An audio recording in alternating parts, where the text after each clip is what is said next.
Hi, my name's Katie, and this September I have been taking part in September Swim for West Sussex Mind. So I chose to raise money for West Sussex Mind because they're a fantastic charity who help individuals within West Sussex with their mental health. I suffer from mental health issues myself, which I will go into in a bit. Um, this month on the 23rd, I turned 30, and I wanted to do something that was selfless, kind of for other people, but it makes you feel good to raise money for other people at the end of the day. So, and it's been really fun to do, but also challenging at the same time. I found that doing the swimming is mentally challenging because I've been doing 50 lengths in each session, and it's really hard to kind of keep focused on it. I found myself trying to lose count at some point as well, and it was really difficult but good to do at the same time. Um, Also, I wanted to also do it in memory of um, somebody who basically, when we were younger, we used to play football in the road with a guy who was only 12 years old at the time. I was 11, and unfortunately, he lost his battle to mental health. So I really wanted to do this out of memory of him. It was my first time experiencing someone else struggling with mental health, and it really hit hard at the time. And doing this was really important. So, around my own experience with mental health, um, I think I started experiencing mental health issues around my teen years, so about 13, maybe 12.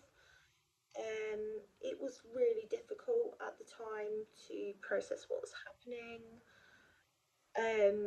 and there's been a lot of kind of questions of what has been happening with my mental health. In 2021, I had my first admission to hospital with mental health where I was sectioned.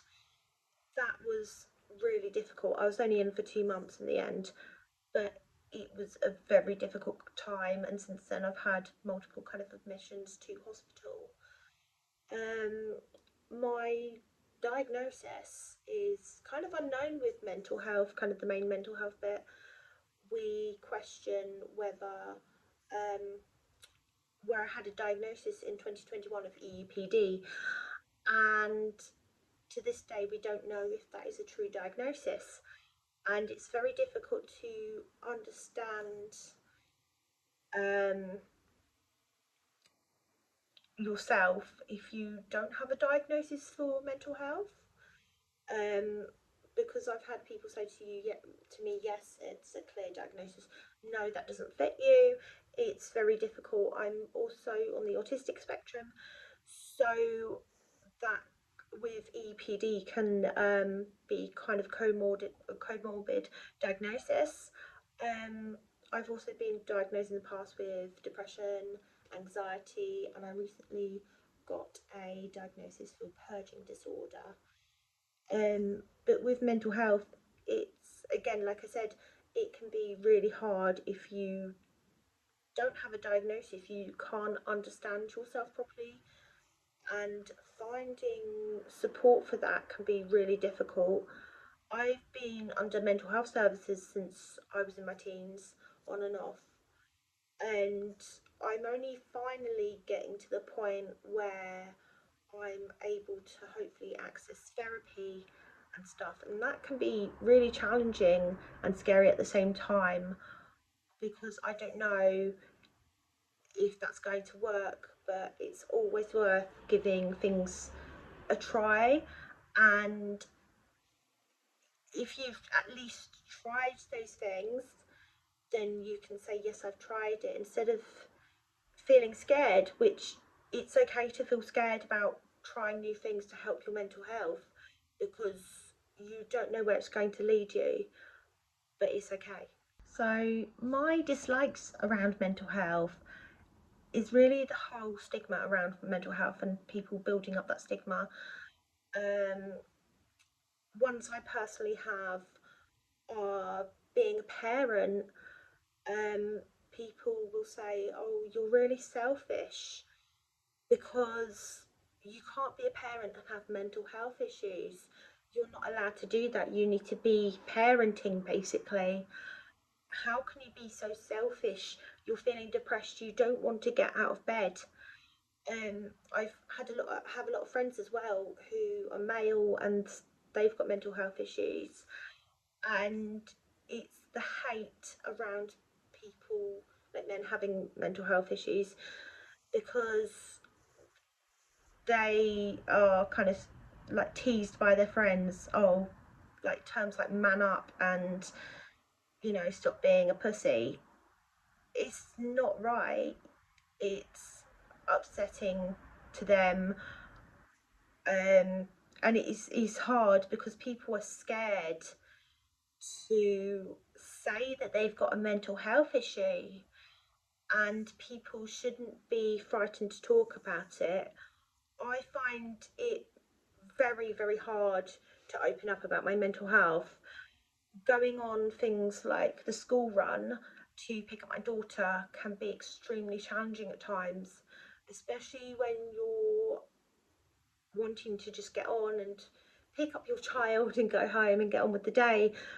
But unfortunately, people do pick up that you are upset and you're worried what they'll think about you. I've had that recently where in the past few years I've been so concerned that people are going to pick up that I have got a mental health issue and worry that I'm not a good parent. But it doesn't make me a bad parent to have mental health issues. It just means that I need that extra support. And I think possibly a lot of parents do not open up about it enough, and they're very quiet. One time I did disclose to another parent that I did have mental health issues, and another parent overheard and said, "Oh, you shouldn't be discussing that kind of thing because other people are going to judge you." Why should people judge you if you have mental health issues? Why should there be judgment around it? There shouldn't. It's just part of who you are. And if you need support, you tell someone. You don't feel all closed up about it. It shouldn't make you a bad person. It doesn't make you a bad person. And that's the problem. And people build up this huge thing around mental health, making you a bad person because you've got mental health issues. That's not the case. It doesn't mean we're going back centuries of like loads of years, and people are going, "Oh, someone's crazy." You're not crazy. You just need support, and that's the thing. It there's this whole stigma, and it's not right, and people shouldn't have that stigma around mental health anymore. So here are my techniques that I've personally tried or use around mental health.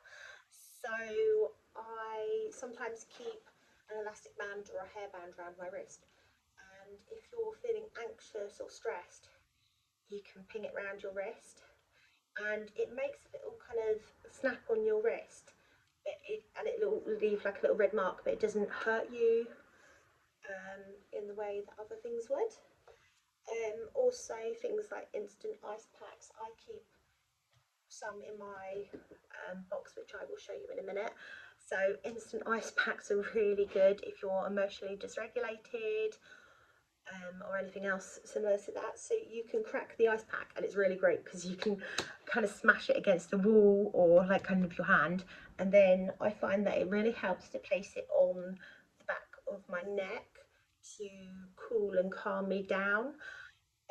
Sometimes I do this, and I like to go and sit out in the rain as well, and it just really calms you down. Hearing the rain and smelling it is quite, that's another sensory kind of thing that can really help calm you down.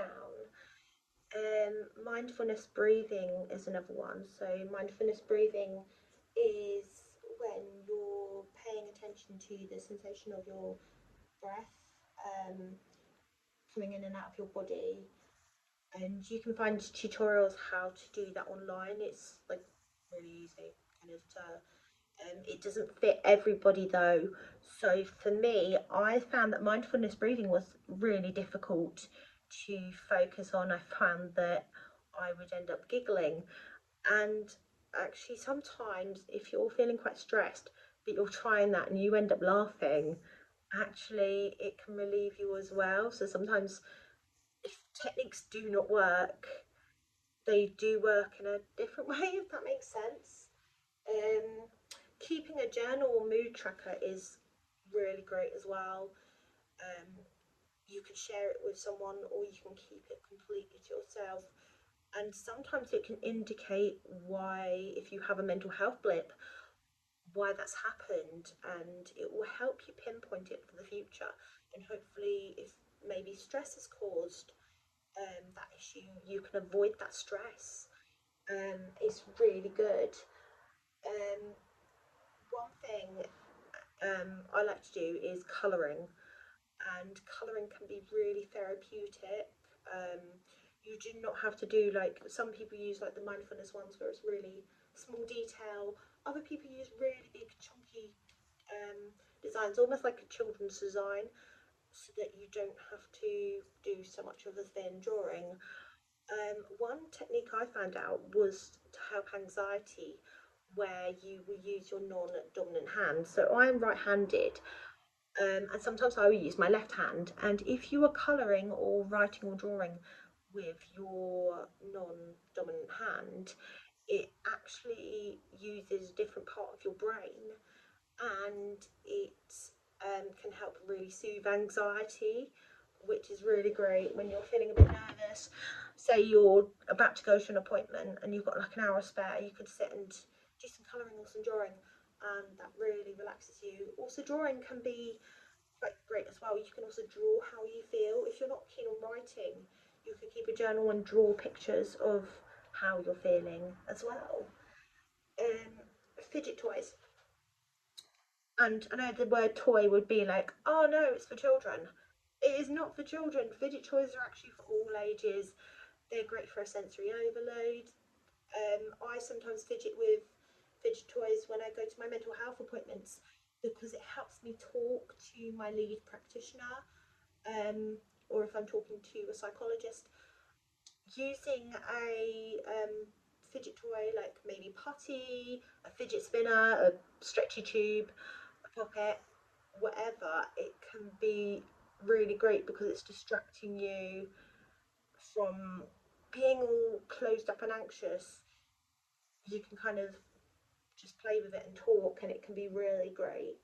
Um, Having a pamper evening, and that doesn't just include girls, boys can do that too. You could run a hot bath if you feel safe. You could put on a face mask. You could do a foot spa, paint nails. Maybe invite friends around if you feel like you want to be sociable.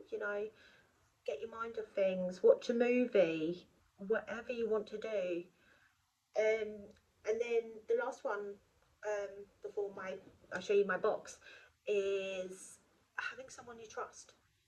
And it is very hard to find someone you trust within mental health. Like going back to what I said about the stigma, there is a concern that people are going to judge you, but a lot of people nowadays will not judge you. If you said to them, "Hey, my mental health isn't great," they're going to be the ones to listen. They may not be the correct person to talk to, and they may say to you, "Okay, why don't you try this person or that person?" But at least they're an ear to listen to. It doesn't always have to be a professional. Parents can even, and this is my own experience as well, you can even go to, like if you're a parent, you could go and talk to someone at your child's school. And again, you could worry that it's going to make you look bad, but it won't. Because I've done that and I found it really helpful with one or two members of staff at my daughter's school.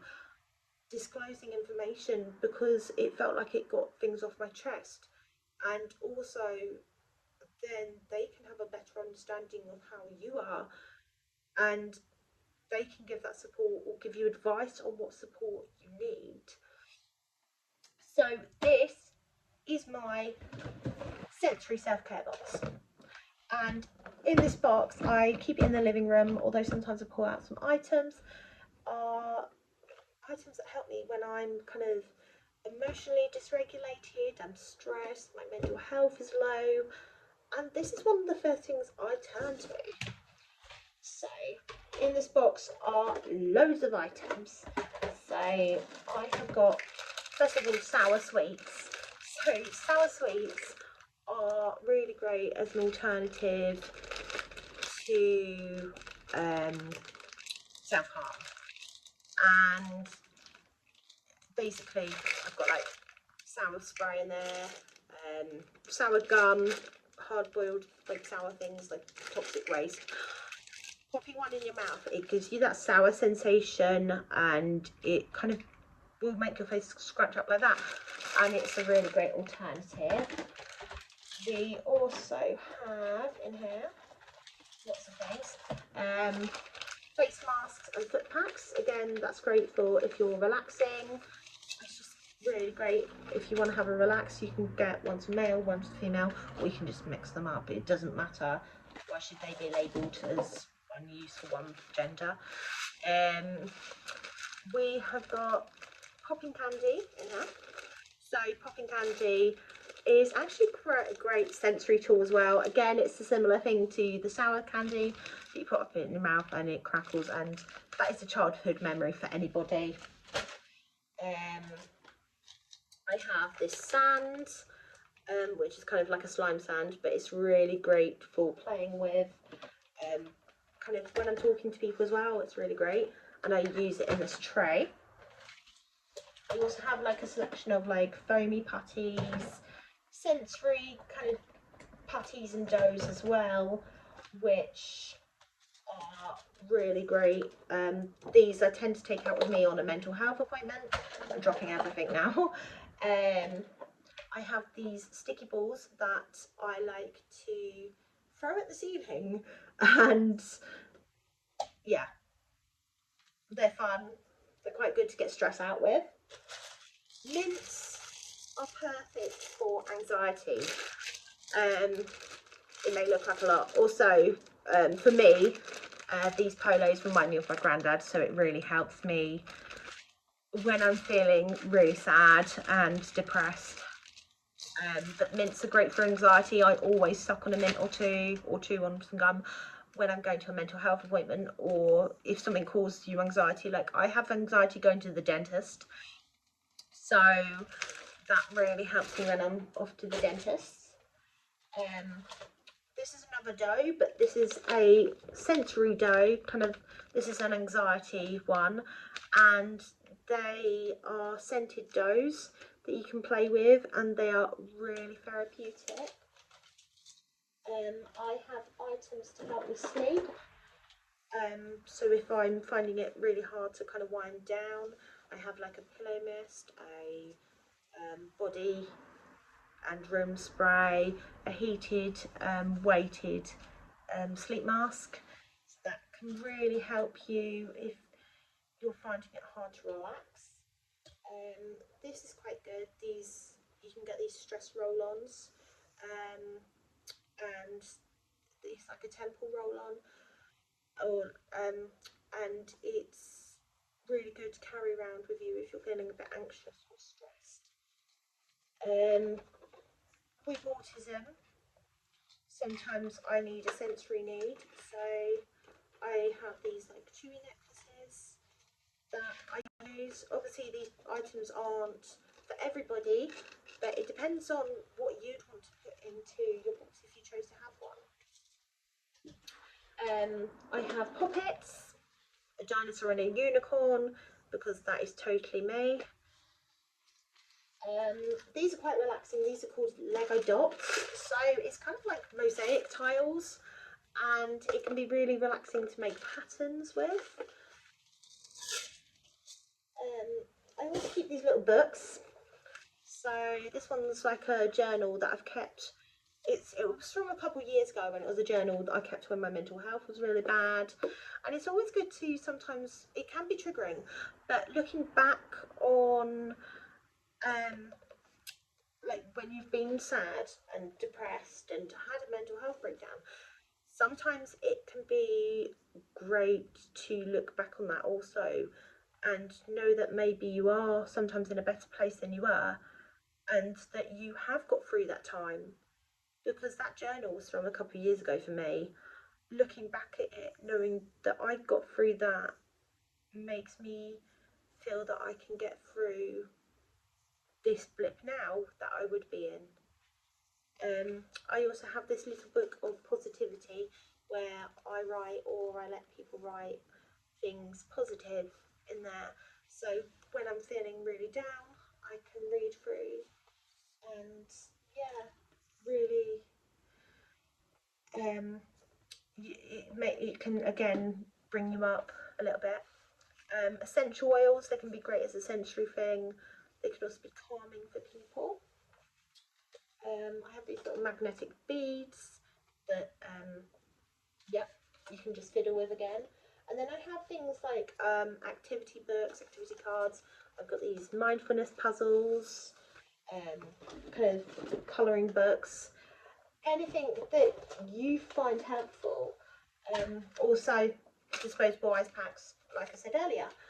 So those are things you can really have. And this was actually suggested to me by the crisis team, and it can be really helpful. It's not for everybody.